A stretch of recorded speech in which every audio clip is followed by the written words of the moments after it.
For the last 2 weeks, we've been talking about this idea that we get trapped so many times in comparing ourselves. And I've talked about the cycle and the cycle that creates of pride and envy and how devastating that can be to your spiritual and your physical health, not to mention your mental health and your relationships. And it's all too easy to fall into this cycle in a culture that uses social media and the kind of narcissistic projections out there. And it's been doing this for a long time. But at least in the old days, like when you just had TV commercials, at least it was just trying to get you to buy a product. Today, it's almost as if it is shifted away from just trying to get you to buy a product to fix your problems to actively making you feel terrible about yourself. And when we move into that phase of history, what we're really doing is we're pointing out deficiencies in the Creator. We're saying, oh, well, he didn't make you quite good enough, so we've got to fix all of this. And someone has the right technology or the right pill or the right philosophy to sell to you in order to fix you. I'm not free of this. I have mentioned many times my ridiculous late-night TV purchases. I have mentioned the ab massager machine that I bought one time that hooked myself up to electrodes and just shocked me and did zero for me other than put me on many lists, which I got lots of phone calls and lots of mail. I think still, like 20 years later, I'm getting mail because they're like, this guy's a sucker. He called that 800 number and he bought this thing, and yeah, it was bad.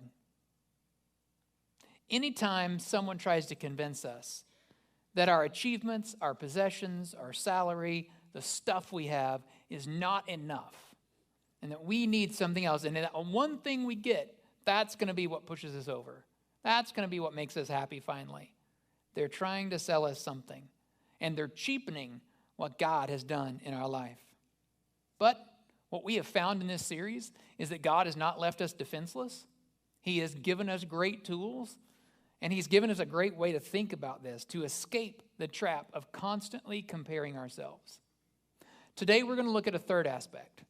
And we're going to move away from just focusing on ourselves, and we're going to look at how toxic and dangerous it is for our relationships.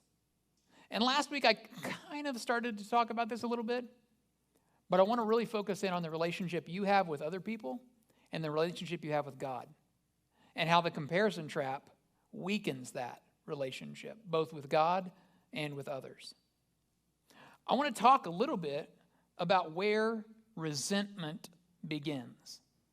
Because resentment tends to be connected to that idea of looking at what someone else has, wishing I had what they have, whatever it is. It could be a physical thing. It could be an attribute they have. I could want someone, they have a really good talent. I want to sing like them. I want to look like them, whatever it is. I see that. I want that. I respect. First of all, I respect that, right? I go, wow, that's great. Then it turns into kind of a lust after that thing. I want that, whatever that is. And then it turns into, I don't have that, I can't have that, and I resent them for that.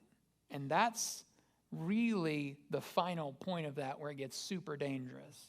So I want to talk about resentment and the roots of resentment and what tools we've been given to push back from God's wisdom. We're going to look at some Old Testament. We're going to look at some New Testament. We're going to look at what Jesus says and teaches in a parable. And all of that is to hopefully give us kind of a systematic view of God's wisdom in dealing with this particular challenge that is so prevalent in our culture right now. I mean, it's so rampant and unchecked in our culture that no one's talking about it really. It's just assumed you're going to compare yourself constantly to other people.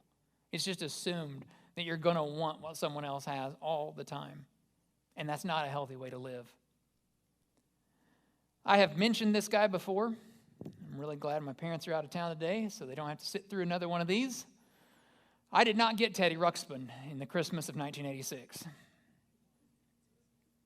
Really? Nothing? There's usually like an aw. Yeah, there we go. Yes. Broke my heart. My little 8-year-old heart. Guess who got one? My cousin up the hill. He got one. You know what we did with that thing?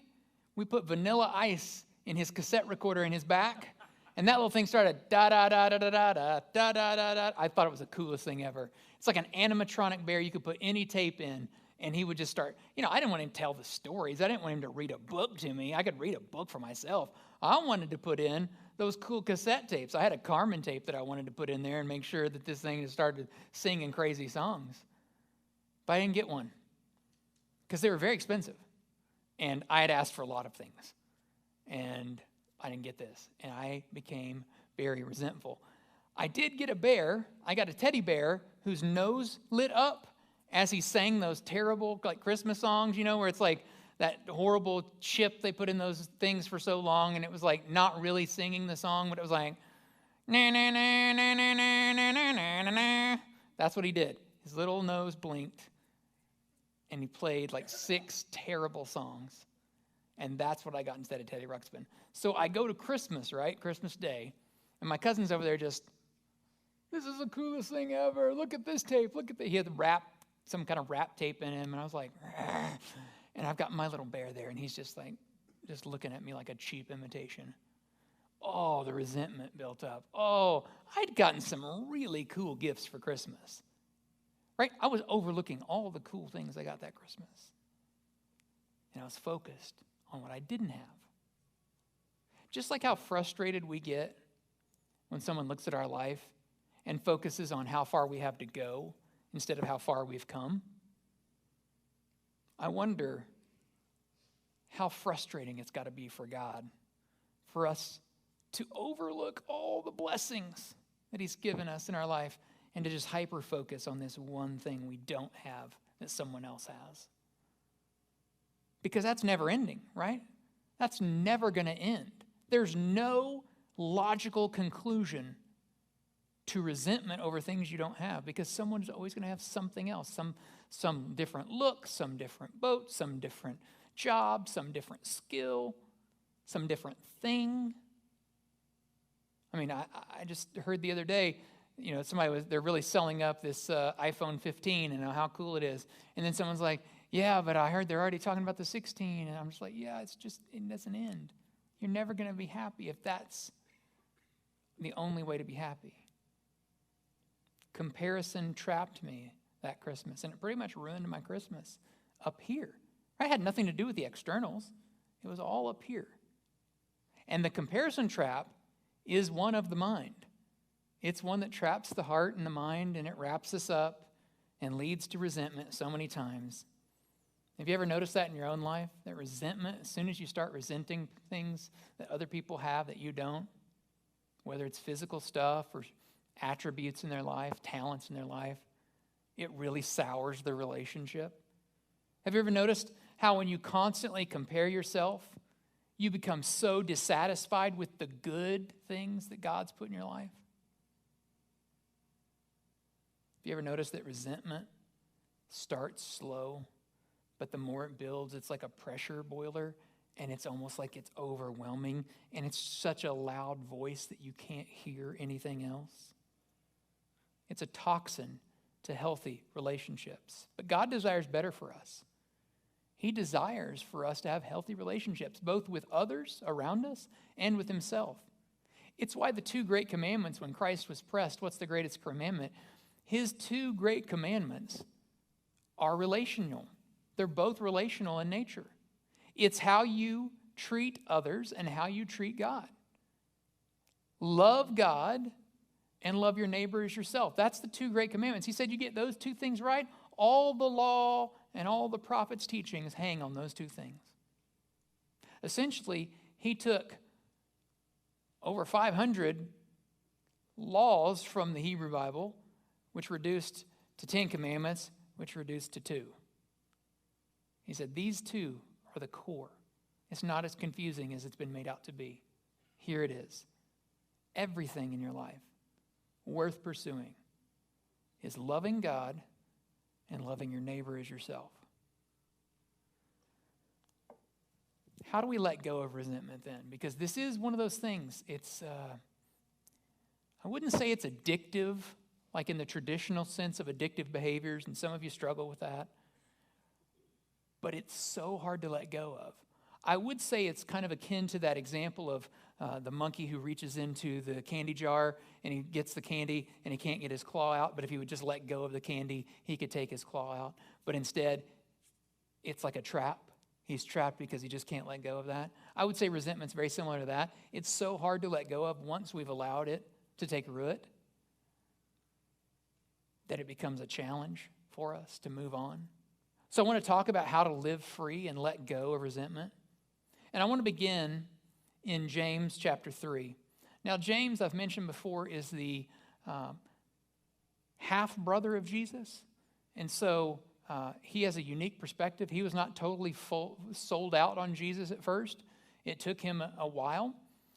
But boy, afterwards, he became a great leader of the early church. And so when the church got started, he became a great leader in that church. And one of the key things that James is really well known for, he keeps helping the church as it's getting started on those kind of rocky first few years, is that he's helping the church recall that faith in God, faith in Christ is not just about what you say you believe, but it's about how you live your life. So he connected faith and action together. And I really feel like that's what he helped to do here again in chapter 3, verse 16.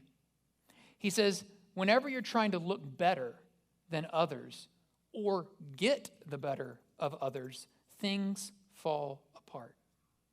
And everyone ends up at the other's throats. Whenever the focus is trying to appear better than others, whenever the focus is you trying to get what they have, it's just toxic to relationships. Things fall apart. It causes anger. It causes divisiveness. It causes people to be at each other's throats, he says. Why? Well, because this is a very natural reaction. This is the human reaction. And so it's difficult to be upset with someone for being resentful.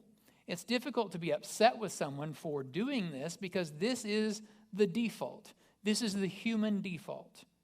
Fight, kick, scratch your way to taking something from someone else. That's the default. It absolutely is. But we've been called to something different.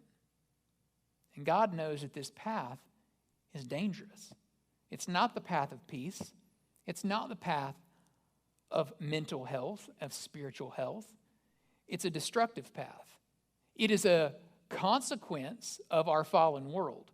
And that just means that the world was a certain way when God made it. He made it good and perfect and beautiful. But when sin entered this world, it created a fissure. It created this grand division in our world. And it ruined things. It absolutely ruined things. And relationships is one of those things it ruined. Just as Adam and Eve's relationship with God was hurt terribly by sin entering our world, it hurts our relationship with each other. It hurts our relationship with God. And resentment is one of those things that works against us.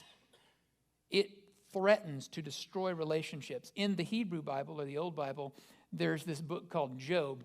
And Job has this particularly difficult set of circumstances he goes through. But one of the things that happens, I think, in Job, to me that's most important, is that Job is very wise in the midst of suffering. He goes through some suffering that is almost incalculable, suffering that we could hardly write about and think about. And yet in the middle of it, he says this. He says, to worry yourself to death with resentment would be a foolish, senseless thing to do. So whether we're talking about the New Testament or we're talking about the Hebrew Bible, it seems to be a consistent teaching that resentment is quite foolish because it imprisons us. It hurts our relationship with God. It hurts our relationship with others because it focuses on what we don't have instead of acknowledging and being thankful for all the good things we do have. It focuses on what someone else has. It doesn't even just focus on the gap. It focuses on what we don't have that they do. And we want that.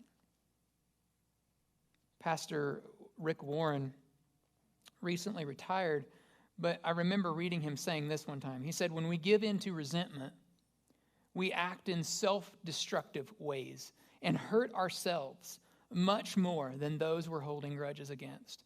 Now, this is the curious thing about resentment, because I don't think we ever think about this when we're in the middle of resentment. Have you ever gotten angry and said things you wish you hadn't said?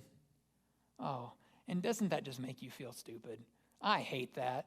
It's one of the worst things ever when I go, I wish I could just rewind the last 3 minutes and not say all the stuff I just said, because who was that in charge at that moment? Because rational Clark is like, that was dumb, right? Doesn't that just hurt you almost? It hurts my pride. It's just like, what's wrong with you, dummy? I mean, why did you say that? Why did you say it that way? What's wrong with you? It's like I'm having you're not having internal conversations with yourself?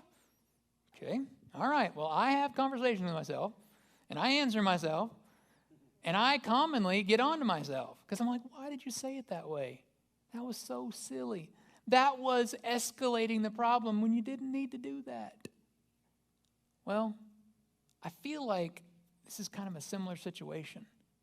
In the moment of resentment, I don't think we ever grasp that it's hurting us so much more than it affects the other person. We somehow have crazily in our mind figured and reconfigured it to be, if I resent them enough for having what I don't have, it'll hurt them.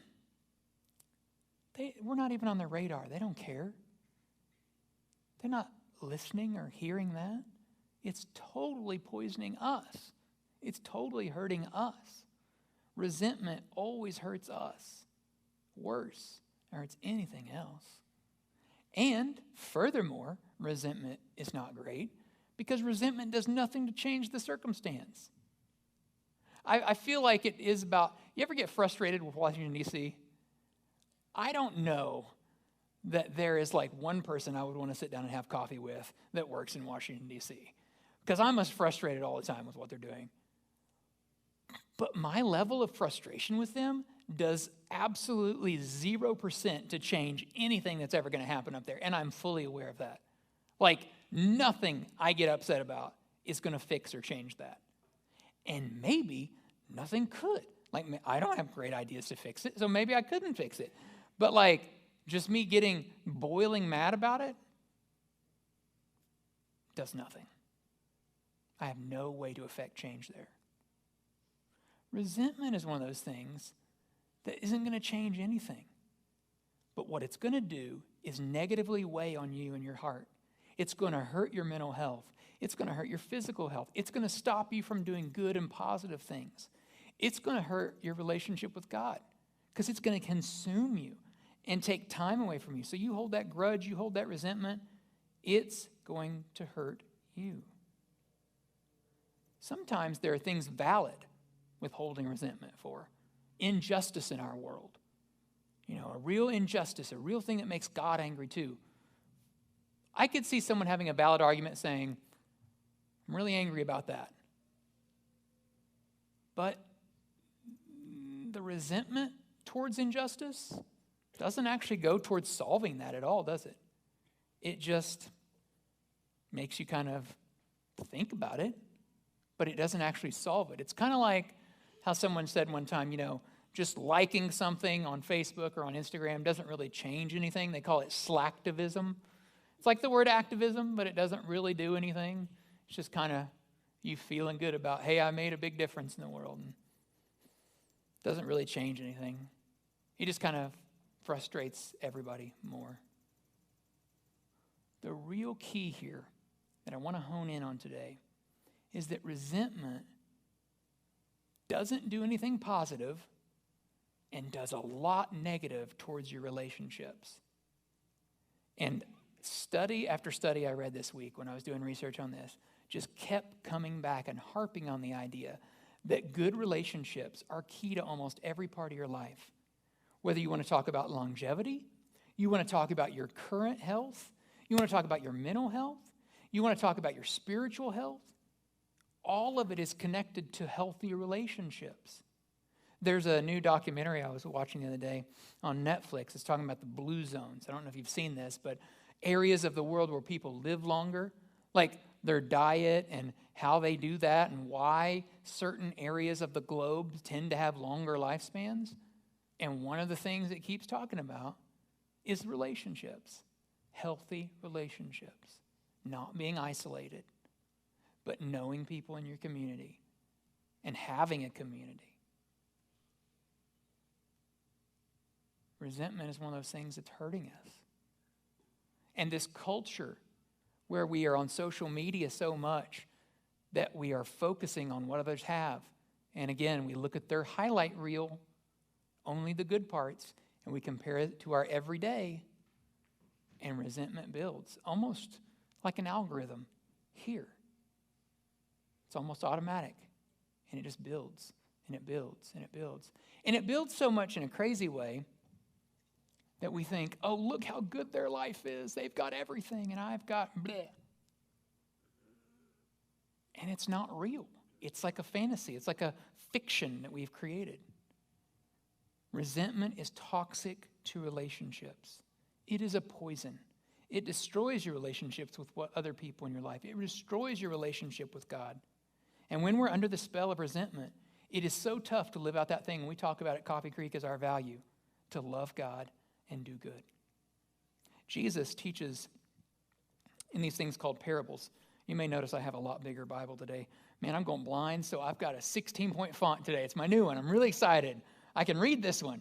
The other one I was like having to stare at really close. Someone mentioned they make this thing called glasses now, but anyway, I don't know what that is. But I'm just going to get bigger and bigger. Eventually, I'll have a Bible that's like this big, probably in 25-point font. But I got a 16-point font. I'm really excited about it today.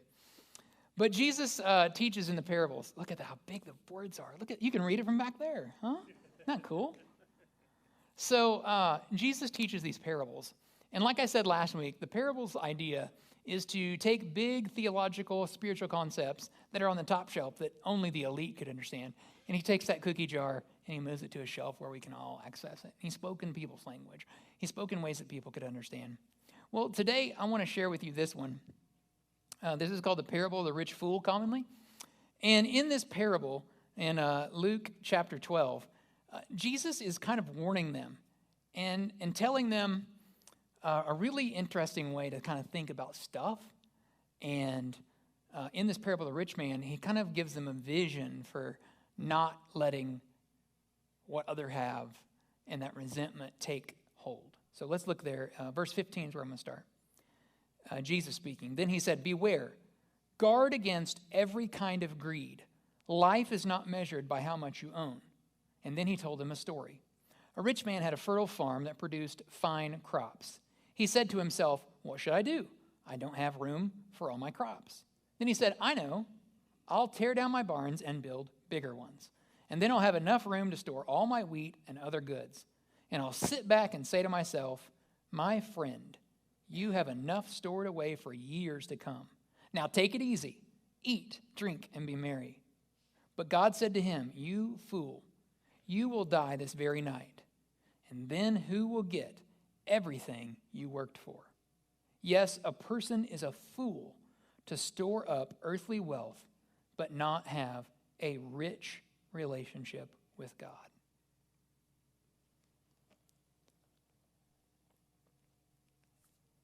The parables are not intended to be historically accurate. What they are is ways of explaining bigger concepts. And the intended point when the audience heard a parable is that everyone has a little light bulb that goes off and goes, oh, I get it. Now I get it. So Jesus teaches this not about a rich man that has a name that actually did this. He teaches this as a way to teach a bigger concept. And he sums it up so beautifully at the end there. Man, true wealth is about a rich relationship with God. There's no need to resent what other people have. There's no need to focus on what you don't have. Instead, healthy relationships ought to make us stronger physically, mentally, and spiritually. And knowing God in such an intense way that you could call that relationship rich, That's the goal. How many, even in your own life right now, if you were to take an inventory in your life right now, how many of your relationships would you say are rich?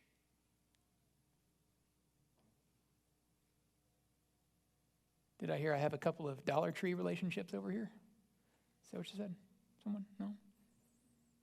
Discount relationships? I had a coupon, and so I've got this kind of friend.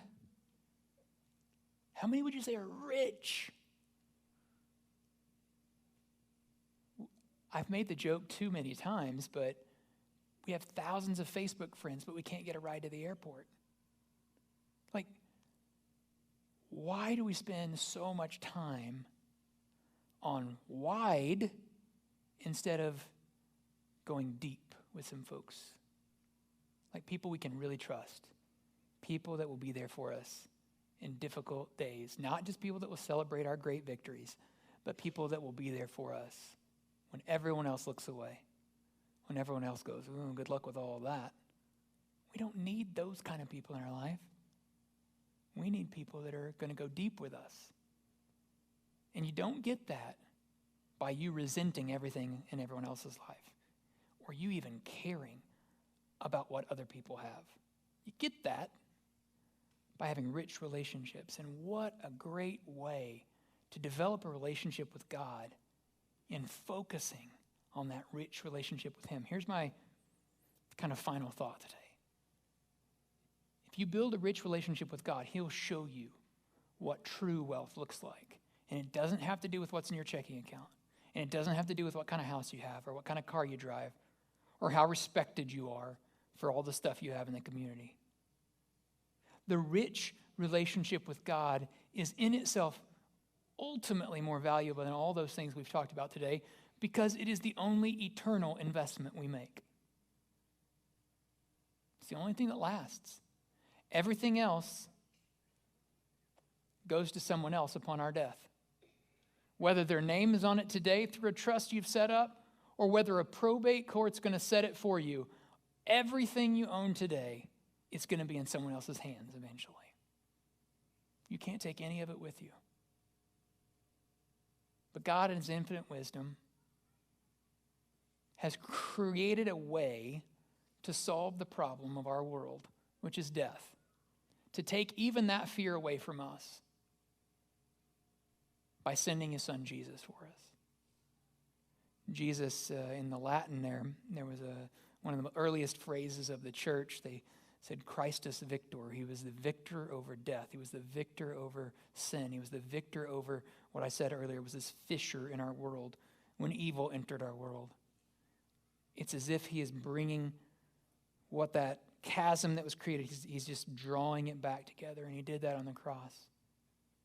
And so He creates a way for you and me to have a restored relationship with God when we don't deserve one, when we have wronged God. Jesus bridges that gap and wins that victory on your behalf. It's as if you have someone fighting your battles for you. You don't got to figure all that out. Because having a rich relationship with God is made possible by Jesus on your behalf. And all you've got to do is say yes to that, accept that, live that truth. Jesus said to so many people, "Come follow me." Some people said, "Yeah, no thanks. Good luck with all that." But some said, "Absolutely. I'm going to drop these nets. I'm going to stop this lifestyle. I'm going to follow you, Jesus, because you are the Messiah, the Savior." This is a kind of wealth that I'm talking about that you can't purchase. It's a kind of wealth that's never seen a bad day on the stock market. It's a true wealth, a rich relationship with your Creator. And it begins with saying yes to Jesus.